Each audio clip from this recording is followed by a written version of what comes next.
In the name of Allah who is merciful and most beneficent, Assalamu alaikum. Today my topic is communication skills. First of all, we are going to discuss that what is communication. Communication is a way of conveying information to others. Let's see, exchange of ideas, information, transmit things to others through multimedia, through books, through newspaper is called as communication skill. Means to say communication का उर्दू में mean होता है कि खबर रसानी, exchange of ideas, हमने ideas information in सब चीज़ों को किसी तक पहुंचाना है, वो कहलाता है कम्युनिकेशन। लेकिन इसके लिए कुछ सोर्सेज यूज़ होते हैं, वो होते हैं मल्टीमीडिया हो गया, बुक्स हो जाते हैं, न्यूज़पेपर हो जाते हैं। एग्जांपल्स ऑफ कम्युनिकेशन स्किल्स के इनके सोर्सेज क्या हैं, किस तरह से ये फैलता है, कम्युनिकेट हम किस तरह से कर सकते हैं किसी से।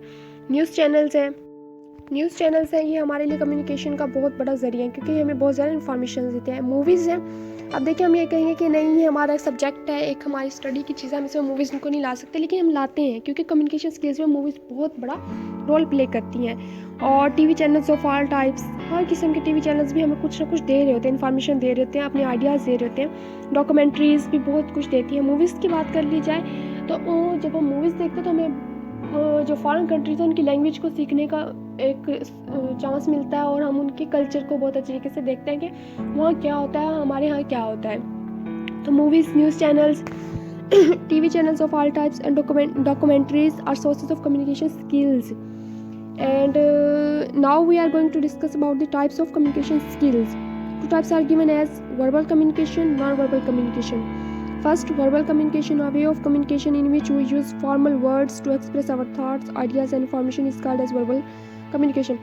मीन्स जैसे कि आपने बहुत ज़्यादा फॉर्मल होकर किसी से बात करनी है तो आप उस टाइम जो कम्युनिकेशन का वे यूज़ करोगे वो वर्बल होगा। लाइक एक एम्प्लॉयर की अपने बॉस से बात करना, किसी स्टूडेंट का अपने टीचर से कोई चीज़ डिस्कस करना, ये फॉर्मल वे में होता है कि उनको रिस्पेक्ट दी जाती है और कोई इनफॉर्मल वर्ड्स यूज़ नहीं किए जाते, वो आ जाता है वर्बल कम्युनिकेशन में। This type of CS means communication skills related to written और स्पोकन। ये जो कम्युनिकेशन की टाइप है इसको हम इंक्लूड करते हैं रिटन में भी और स्पोकन में भी। बेसिकली स्पोकन में होती है कि हम बोलते हुए अपने वर्ड्स का ऐसा चूज़ करते हैं कि जो हमारे सामने जिससे हम बात कर रहे हैं उसका हमसे ऊपर होना लाजमी होता है। वर्बल कम्युनिकेशन हम उसी टाइम करते हैं जब हमारा जो लेवल होता है वो थोड़ा सा लो और जो हमारे सामने बैठा था उसका थोड़ा सा लेवल ऊपर हो। लाइक स्टूडेंट एंड टीचर हो गया, बॉस एंड सर्वेंट्स का हो गया, एम्प्लॉयर्स जो होते हैं अपने बॉस के साथ एक लीनियर तरीका होता है बात करने का, उसमें करते हैं, वो भी वर्बल कम्युनिकेशन करते हैं। While writing in verbal communication skills we really concern और पंचुएशन वर्ड्स।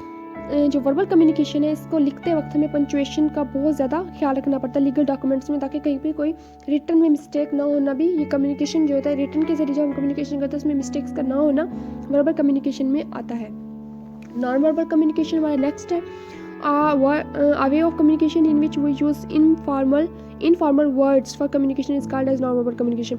मीन्स जैसे इसमें हमने कुछ नहीं देखना कि कोई वर्ड अच्छा आ रहा है, बुरा आ रहा है, इसका मीन क्या है, बस बोलते जाएं आप। इनफॉर्मल है, कोई ऑफिशियल लैंग्वेज तो है नहीं, इसको हम कैजुअल वर्ड्स कम्युनिकेशन भी कहते हैं, अनऑफिशियल कम्युनिकेशन भी कहते हैं। वो use our body language for non verbal communication. इसमें हमारी बॉडी लैंग्वेज बहुत ज़्यादा मैटर करती है। लाइक फ्रेंड्स में हम बात करें तो हमारी बॉडी लैंग्वेज बहुत ज़्यादा चेंज होती है। आप अपनी फैमिली के साथ जो बातें करते हैं वो भी इनफॉर्मल में आती हैं और उसमें आपकी बॉडी लैंग्वेज को ज़्यादा कंसर्न किया जाता है। एग्जांपल्स है नॉन वर्बल कम्युनिकेशन की। ड्यूरिंग कम्युनिकेशन विद फ्रेंड्स, ये इनफॉर्मल हमारी वर्डिंग होती है तो वो नॉन वर्बल में आ जाएगी। Like in unofficial meetings we notice body language. Unofficial meetings भी होती हैं, कुछ ऑफिशियल मीटिंग्स होती हैं, लेकिन जो अनऑफिशियल मीटिंग्स होती हैं वो आ जाएगी हमारी नॉन वर्बल कम्युनिकेशन में। लेकिन उन मीटिंग्स में जो सबसे ज़्यादा हम देखते हैं वो होती है बॉडी लैंग्वेज। लाइक कोई क्वेश्चंस कर लिया गया क्लास की, आप देख लें तो टीचर्स हमारी नॉन वर्बल कम्युनिकेशन भी हो जाती है कभी कभी। तो जब क्वेश्चन किया जाता है तो स्टूडेंट की जो बॉडी लैंग्वेज होती है वो बिल्कुल बता देती है कि इसको इस क्वेश्चन का आंसर आता है तो कितने % आता है। उसकी बॉडी लैंग्वेज, उसका बैठने का स्टाइल, उसका टीचर को देखने का स्टाइल बहुत कुछ बता देता है टीचर्स को।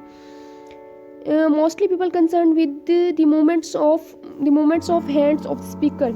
जब एक इंसान स्पीच कर रहा है तो उस टाइम जब हम जो देखने वाले थे हम उसको कहेंगे नॉन वर्बल कम्युनिकेशन कर रहा है। वो जब फ्रेंड्स में लाइक फ्रेंड्स से एक स्पीच कर रहा है, बाकी सुन रहे बातें कर रहे हैं, तो अक्सर लोगों का जो कंसर्न होता है वो हैंड्स पे होता है कि अपने हैंड्स को किस तरह से मूव करता है। हैंड्स उसके डिप्रेशन, उसकी रिलैक्सेशन, उसके हैप्पीनेस मूड, उसकी वरीड, हर चीज़ को शो कर रहे होते हैं। उसकी मूवमेंट, हाथों की मूवमेंट बहुत कुछ शो कर रही होती है। तो ये भी नॉन वर्बल कम्युनिकेशन स्किल्स में आ जाता है। नेक्स्ट है हमारे पास 7 C's फॉर कम्युनिकेशन।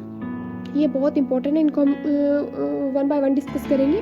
कंप्लीटनेस है, कंसाइसनेस है, कंसिडरेशन है, कंक्रीटनेस है, क्लैरिटी है, कॉर्टिसी है और करेक्टनेस है।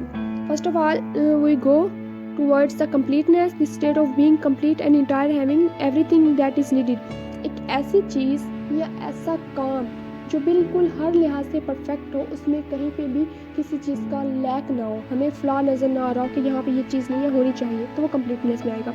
ऑब्वियस एंड क्लियर, आप बात कर रहे हैं तो भी आपकी बात क्लियर होनी चाहिए, कुछ लिख रहे हैं तो भी क्लियर होना चाहिए। जो 7 C's है, अभी जो 7 C's हम डिस्कस करेंगे, इनको हम स्पोकन और रिटन दोनों तरीके से डिस्कस करेंगे।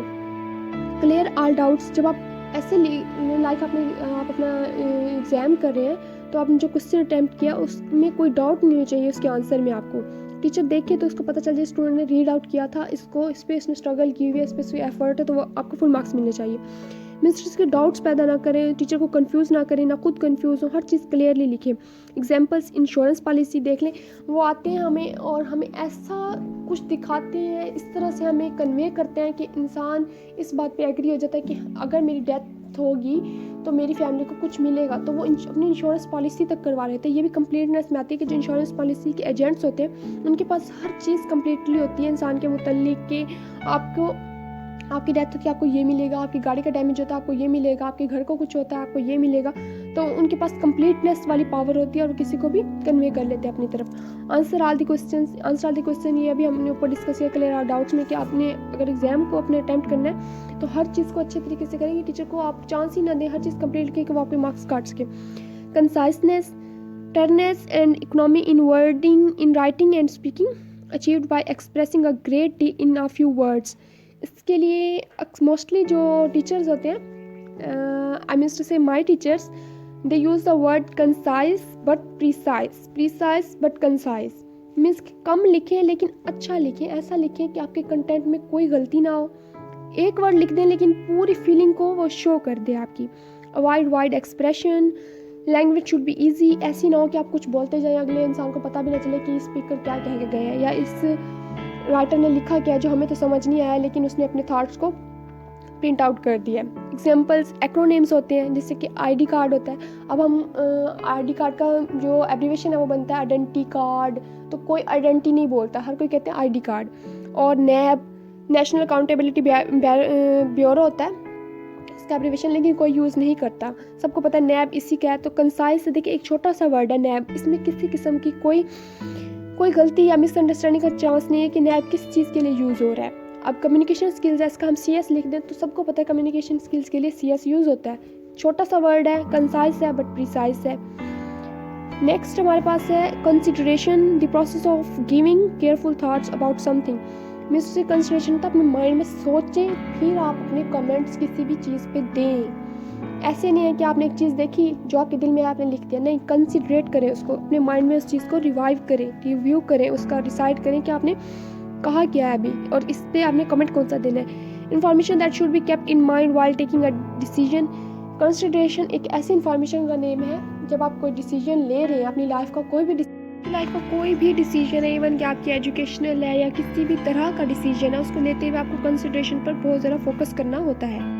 बिकॉज जब आप कंसंट्रेट करेंगे किसी भी चीज़ को तो उसके बहुत ज़्यादा इफ़ेक्ट्स जो होते हैं हमें पहले ही पता चल जाते हैं। तो कंसिडरेशन बहुत ज़्यादा रोल प्ले करता है हमारे डिसीजन मेकिंग में। Examples of consideration, main points of passage, आप मेन पॉइंट्स को हाईलाइट कर दें। यू एटीट्यूड कंसिडरेशन में बहुत ज़्यादा वैल्यूएबल होता है। Tragic scenes in the movie और डॉक्यूमेंट्रीज, आप देखें जब भी ट्रेजिक सीन्स होते हैं, आप हॉरर मूवीज़ देख लें तो हमारी कंसिडरेशन बढ़ जाती है उन पर। तो वो जो राइटर्स होते हैं मूवी के या प्रोड्यूसर्स होते हैं वो सीन्स डालते ही इसलिए उन्हें पता होता है कि इस टाइम जो इंसान देख रहा है उसका यू एटीट्यूड उन्हें किस तरह से देखना है। वो हॉरर सीन्स पे कुछ ऐसा लगा देते हैं, ऐसा म्यूज़िक लगा देते हैं कि हमारी कंसंट्रेशन खुद ब खुद उस तरफ डाइवर्ट हो जाती है। तो tragic scenes in a movie और डॉक्यूमेंट्रीज भी हमारी कंसंट्रेशन को बहुत ज़्यादा इफेक्ट करते हैं, बल्कि इफेक्ट नहीं करते बल्कि अपनी तरफ बहुत ज़्यादा अटैच कर लेते हैं हमें और अपनी इसी कंसंट्रेशन पावर पे हमें अपने साथ इंगेज कर लेते हैं वो लोग। तो ये इसकी एग्जांपल थी। नेक्स्ट हमारे पास है कंक्रीटनेस, प्योरिटी। कंक्रीटनेस के लिए आता है प्योरिटी। खालिस चीज़ होनी चाहिए, जो भी आप लिख रहे हैं वो प्योर होना चाहिए। Everything should be clear, everything should be clear, not to be confusing. A building material of sand, gravel and cement. अब ये 4th पॉइंट देखें, आ बिल्डिंग मटेरियल वाला, इसमें ये एग्जांपल यहाँ पे इसलिए लिखी है कि कंक्रीटनेस का मतलब है ऐसी स्ट्रॉन्ग चीज़ हो जिसको कोई और या कोई और डॉक्यूमेंट उस चीज़ को हमारा डिनाई ना कर सके, उस चीज़ को कुछ ये ना कह सके ये कॉपी किया हुआ है या कुछ और चीज़ है। तो इस तरह जैसे सीमेंट किसी चीज़ को, इन 3 चीज़ों का मिक्सचर बन के बहुत एक स्ट्रॉन्ग सा हमारे पास मटेरियल आ जाता है जो बिल्डिंग मटेरियल होता है। तो ये भी कंक्रीटनेस वही चीज़ है कि इतना स्ट्रॉन्ग बनाया आप अपने आप को, जब आप बात कर रहे हो तो आपकी बातें में इतनी प्योरिटी हो कि किसी को कोई क्वेश्चन करने की ज़रूरत फील ना हो। जब आप लिख रहे हो तो कुछ ऐसा लिखें कि राइटर को, जो चेकर है, उसको पता चल जाए कि स्टूडेंट ने स्ट्रगल किया है, इसने हार्ड वर्क किया हुआ है। तो प्योरिटी आपकी एग्जाम में और आपकी स्पीकिंग स्किल्स में बहुत ज़्यादा शो होनी चाहिए। नेक्स्ट इसकी एग्जांपल्स में है, miss pass percentage in English subject is 92.5। अब इसमें देखिए कहीं पे कोई कन्फ्यूजन है, कोई डाउट है? नहीं। फर्स्ट ऑफ ऑल स्टूडेंट का नेम मेंशन किया गया, परसेंटेज आगे से सब्जेक्ट भी मेंशन कर दिया गया कि कोई कन्फ्यूजन बाकी ना रहे। परसेंटेज 92.5, देखिए पूरी क्लियरली आपको बात बताएगी कि इस स्टूडेंट ने इस सब्जेक्ट में इतने मार्क्स अटेन किए हैं, तो कोई कन्फ्यूजिंग बात नहीं है। अगर यहाँ पे था मिस पास परसेंटेज इज़ 85, किस सब्जेक्ट में है, कब ली, ये वो इस तरह से क्वेश्चन से रहता है तो वो कंक्रीटनेस में ना आता। लेकिन कंक्रीटनेस में ये आएगा कि स्टूडेंट का नेम भी शो किया हुआ है, सब्जेक्ट भी शो किया हुआ है, इसकी परसेंटेज भी। Yasin CGPA is 3.9 out of 4, ये ऊपर वाले एग्जाम्पल से भी ज़्यादा कंक्रीटनेस दिखा रहा है क्योंकि इसमें उसने आउट ऑफ 4 भी बताया। नेक्स्ट पे अगर मैं लिखती हूँ सब्जेक्ट इज़ 92.5 ओवर 100, तो ज़्यादा वो कंक्रीटनेस मीन्स प्योरिटी ज़्यादा आ जाती है इसमें। एवरीथिंग इज़ क्लियर होनी चाहिए कंक्रीटनेस में।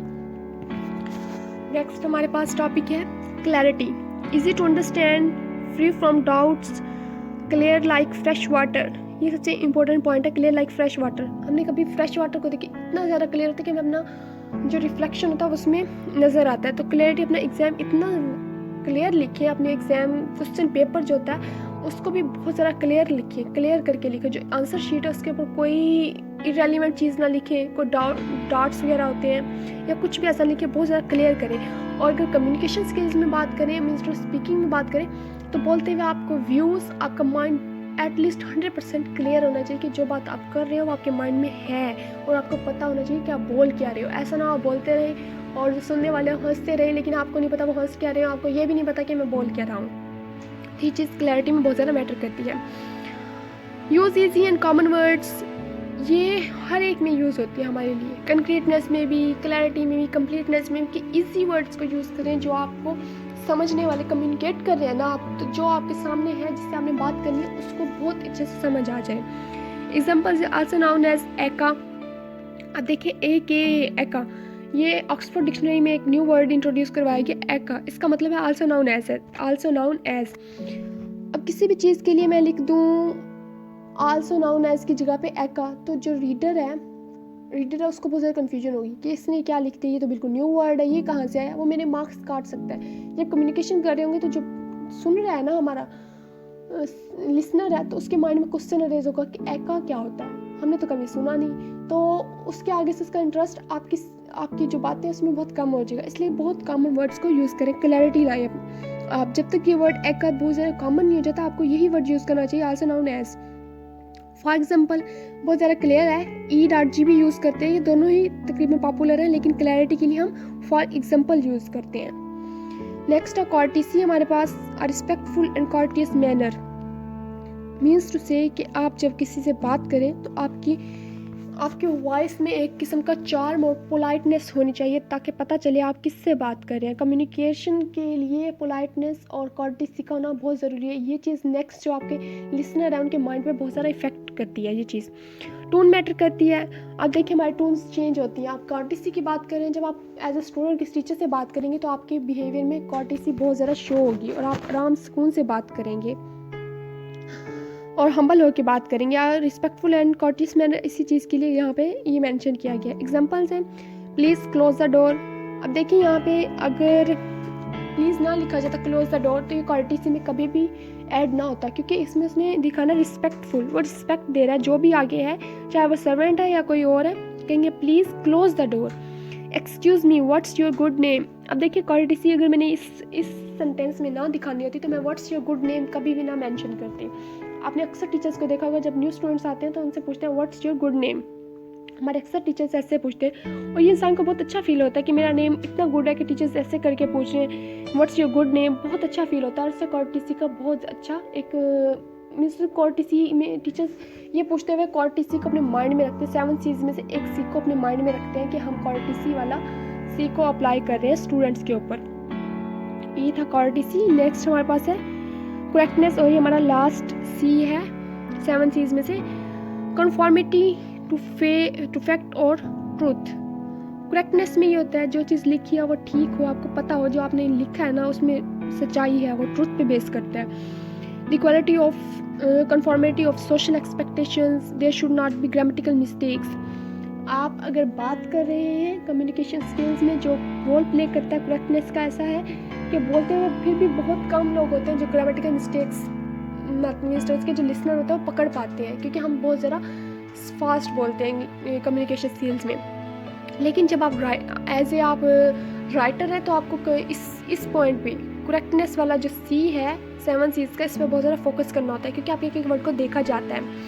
यूसेज और पंक्चुएशन मार्क्स को बहुत ज़्यादा देखा जाता है, जैसे Yasi, Nadeem and Waseem are best friends.